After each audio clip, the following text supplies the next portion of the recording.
Hello दोस्तों, कैसे हैं आप सब। आप लोगों के बीच में एक मैथ का क्वेश्चन लेके आया हूँ। बस एक क्वेश्चन, जिस क्वेश्चन का नाम है कंपाउंड इंटरेस्ट, जिसको हिंदी में बोलते हैं चक्रवृद्धि ब्याज। इसका मतलब ब्याज के ऊपर ब्याज। अभी तक आप लोगों ने जो भी पढ़ा होगा तो बहुत तरीके से आप लोग पढ़े होंगे, लेकिन मैं आपको आज एक ऐसा तरीका बताने जा रहा हूं जिससे आप चंद सेकंड में चक्रवृद्धि ब्याज के क्वेश्चन को सॉल्व कर पाएंगे। ये मेरा आपसे वादा है। मेरे कहने का ये मतलब है, अभी तक आप लोगों ने कंपाउंड इंटरेस्ट बहुत तरह के पढ़ा होगा, जिसमें कंपाउंड इंटरेस्ट का फार्मूला होता है मूलधन ब्रैकेट में 1+r/100 ब्रैकेट क्लोज का पावर n -1। ये आपने चक्रवृद्धि ब्याज पढ़ा है और इसको सॉल्व करने में बहुत आपको समय भी लगता है। जैसे p निकालो, फिर r निकालो, फिर मल्टीप्लाई करो, फिर जोड़ो, फिर घटाओ, बहुत समय आपका व्यतीत हो जाता है, जिससे आपका एग्जाम में क्वेश्चन तो आता है बट आपका समय बहुत ज्यादा उसमें लॉस हो जाता है। मैं वही समय जो आपका लॉस हो रहा है उसी को बचाने यानी सेव करने के लिए आप लोगों के बीच इस क्वेश्चन को लेकर आया हूं। ठीक है, आइए हम देखते हैं कंपाउंड इंटरेस्ट। कंपाउंड इंटरेस्ट का आप लोग फॉर्मूला भी जानते होंगे।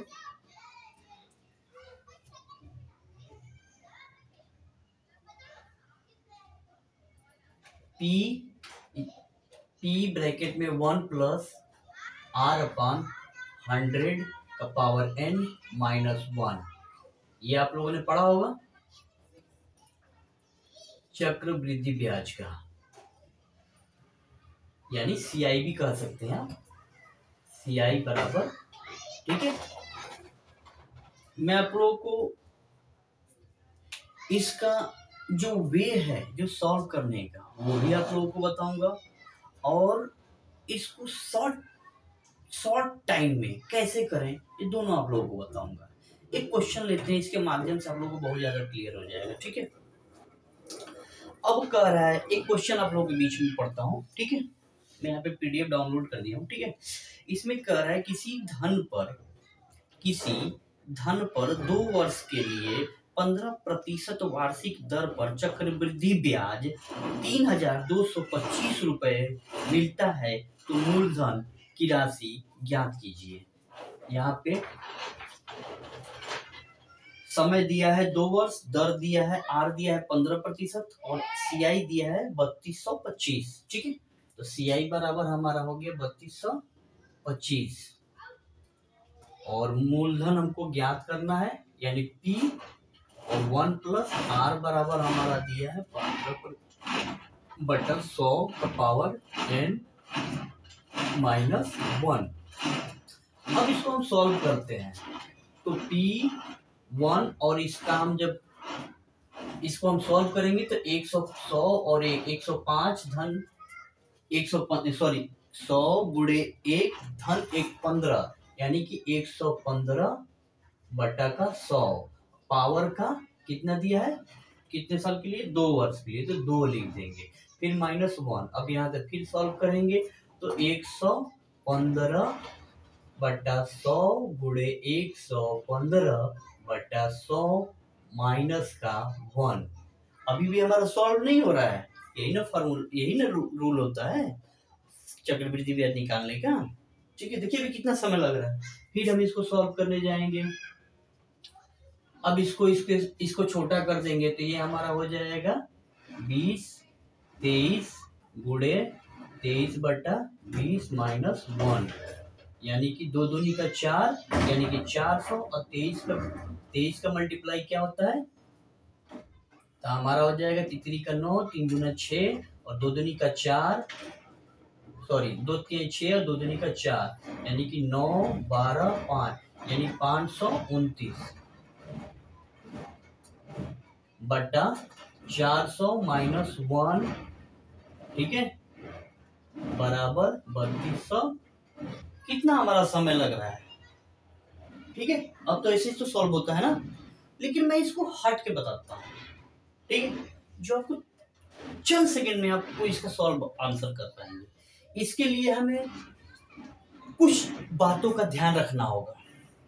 जैसे मैंने आपको लिख दिया है, वैसे तो अगर आप चाहें तो 1 से लेकर कम से कम 30 तक का फ्रैक्शन का आप लोग प्रतिशत, परसेंटेज फ्रैक्शन क्या होता है आप याद कर सकते हैं। इसका याद करने से ये फायदा होगा कि जब एग्जाम में आपका सामने कंपाउंड इंटरेस्ट आएगा, तो वो जो आपका यहाँ पे 30 सेकंड लग रहा है ना, वो आपको मात्र 10 से 15 सेकंड में ही सॉल्व करके चला जाएगा। ये फायदा है। नहीं तो थोड़ा सा लेंदी बढ़ जाएगा। नहीं, जो आप 30 सेकंड में करते हैं, थोड़ा 10-15 सेकंड और एक्स्ट्रा कर लीजिए। अगर कैलकुलेटर गलती हो गया तो उसी में लेके बैठ जाइए। लेकिन आपका ये फ्रैक्शन परसेंटेज फ्रैक्शन आपका क्लियर है, आपको 1% भी आपका मिस्टेक नहीं होगा और क्वेश्चन का आंसर आप चुटकियों में देते चले जाएंगे। बात मेरी समझ में आ रही है? चलिए हम देरी गवाए बिना हम इसको करते हैं।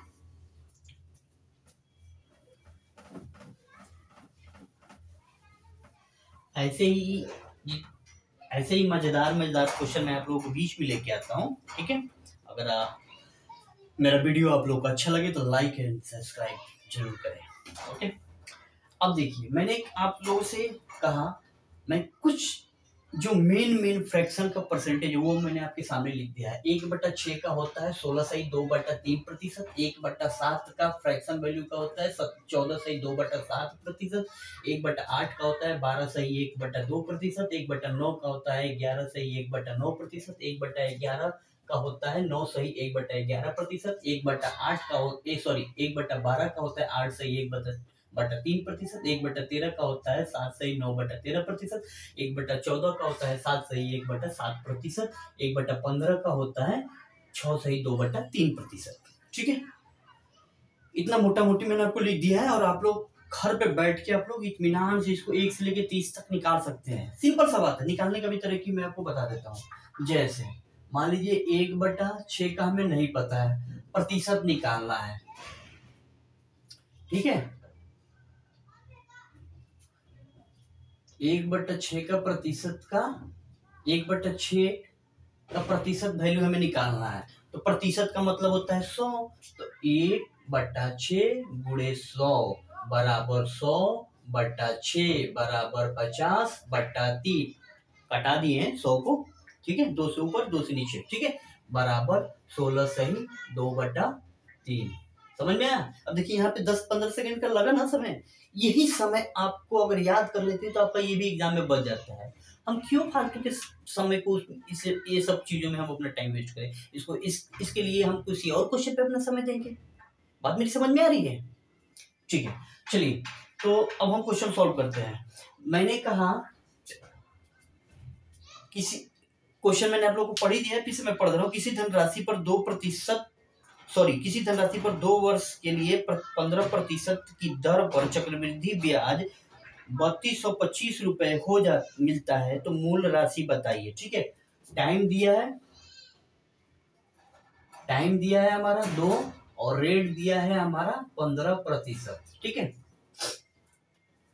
और CI दिया है हमारा 3225, ठीक है। थोड़ा छोटा छोटा हो रहा है, इस पे आप लोग ज्यादा फोकस ना करके मेरी बातों को फोकस कीजिएगा और ध्यान से सुनेंगे तो मेरी सारी बातें आप लोगों को समझ में आएगी, ठीक है। अब इसको हम शॉर्टकट जल्दी से कैसे सॉल्व करते हैं, ठीक है। ये हमारा हो गया टाइम यानी 2 और R यानी प्रतिशत हो गया 15%। तो सबसे पहले हम R यानी रेट का हम फ्रैक्शन वैल्यू निकालेंगे। तो R का फ्रैक्शन वैल्यू हमारा होता है 15% बराबर होता है 15/100 बराबर 5×3=15 और 100 से 5 से कटेंगे 20 बार में। इसका मतलब ये हुआ, ये जो हमारा हुआ मूलधन हुआ और ये जो हमारा निकल कर आया ब्याज आया।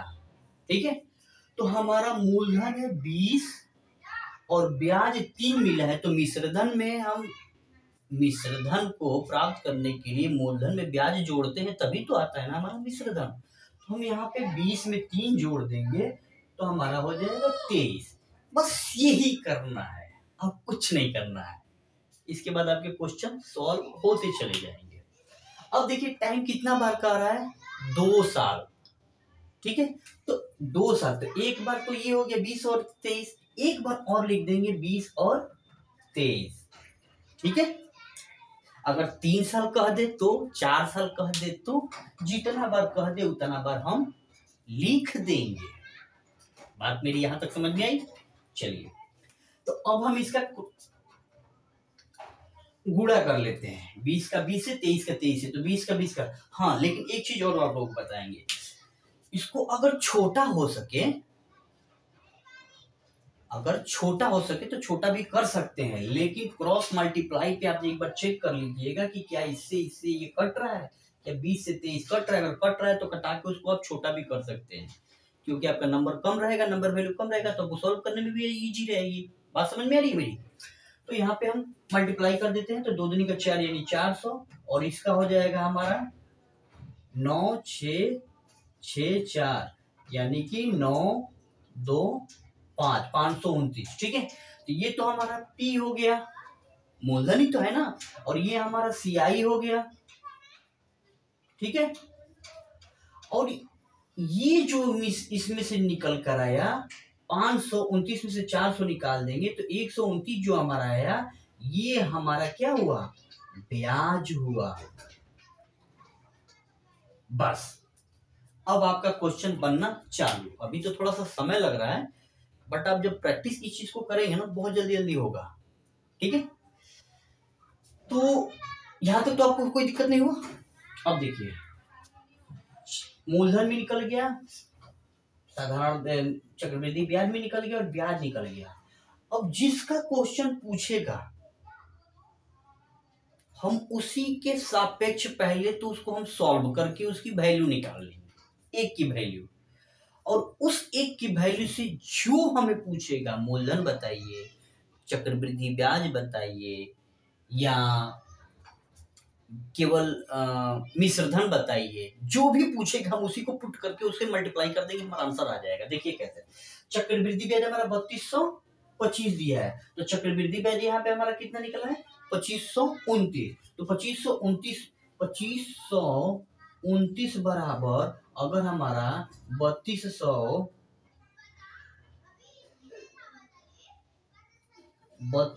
अगर 25 हो गया तो एक का वैल्यू कितना हो जाएगा हमारा, गेस कीजिए। कुछ कुछ क्वेश्चन का गेस करके भी आप पुट अप वैल्यू कर सकते हैं। तो 5 6 का 30 यानी कि 6 9 54, 7 9 63, 9 5 45, 9 81। चलिए नहीं होता है तो भाग करके भी यहां से निकाल सकते हैं। ठीक है,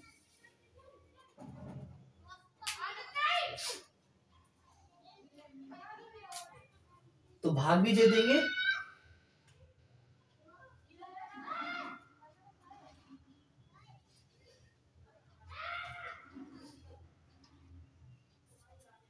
सॉरी, एक सेकंड, ये जो हमारा 129 रुपए जो हमारा ब्याज निकला है, ये किस पे निकला हुआ है, 129 रुपए का जो ब्याज हमारा निकला है इसी पे तो निकला हुआ है ना। सॉरी, 129 रुपए का जो हमारा CI यानी चक्रवृद्धि ब्याज है ना, सॉरी मिस्टेक हो गया, माई मिस्टेक। 129 रुपए का जो चक्रवृद्धि ब्याज निकला है इसी पे तो निकला है ना, तो 129 से हम भाग दे देंगे तो कितना बार ज्यादा आ जाएगा हमारा, लगभग हम शॉर्टकट में कर दे रहे हैं, आप लोग इसको सॉल्व कर लीजिएगा। ठीक है, तो ये हमारा चला जाएगा लगभग 25 बार में। ठीक है, अब ये हमारा एक 25 बार आ गया, तो एक का वैल्यू अगर हमारा 25 आ गया, अब इसी कई वैल्यू को जो हमसे पूछेगा उसका हम उसमें मल्टीप्लाई कर पुट करके मल्टीप्लाई कर देंगे, हमारा आंसर निकल जाएगा। तो हमारा क्या क्वेश्चन में पूछा था, मूलधन यानी पी हमको ज्ञात करना है, ठीक है। तो पी हमारा कितना है 400, तो एक का वैल्यू 25, तो 400 की वैल्यू कितनी होती है 25 गुणे 400 बराबर 25 चौका 100 और डबल जीरो यानी 10,000। ये हमारा निकल गया आंसर। समझ में आई मेरी बात? एक बार हम फिर से रिकॉल कर देते हैं। कंपाउंड इंटरेस्ट में सॉल्व करने के किसी भी क्वेश्चन को शॉर्टकट तरीके से हम कैसे करते हैं, इसके बारे में हम आप लोगों से चर्चा किए हैं। चर्चा करने के लिए आपको लोगों को मैंने बताया कि कुछ फ्रैक्शन वैल्यू आपको याद करना पड़ेगा। जैसे 1/6 का फ्रैक्शन वैल्यू होता है 16/2/3%, 1/7 का फ्रैक्शन वैल्यू होता है 14/2/3%। इसी तरह आगे से 1 से लेकर 30 तक मैंने आपको बताया, याद कर लीजिएगा, ठीक है। अब हमारा क्वेश्चन पे आते हैं। टाइम दिया है इसमें 2 साल का और रेट दिया है 15% और CI यानी चक्रवृद्धि ब्याज निकला है हमारा 3225 रुपए का, ठीक है।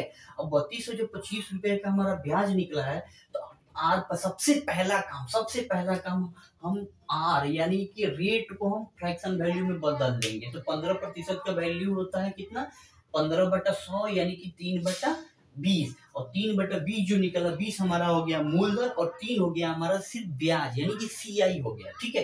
तो अब हमारा 20 बराबर हो गया 20 और 3 यानी 20 और 3 जोड़ देंगे तो 30 यानी कि हमारा मिश्रधन हो गया, ये हमारा मूलधन हो गया, ठीक है।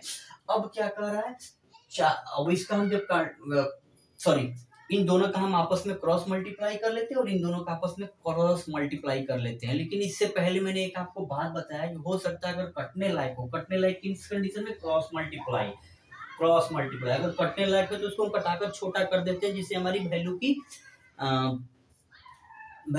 छोटा वैल्यू अगर रहेगा तो उसको सॉल्व करने में हमारे लिए ज्यादा इजी हो जाता है। इसलिए मैंने आपको कह दिया पहले कि कटाकर देख ले। तो कट नहीं रहा है 20 से 23 नहीं कट रहा है। अब हम सीधा मल्टीप्लाई कर देंगे, तो 220 का 20 से मल्टीप्लाई करेंगे 423 का मल्टीप्लाई करेंगे 529 आता है।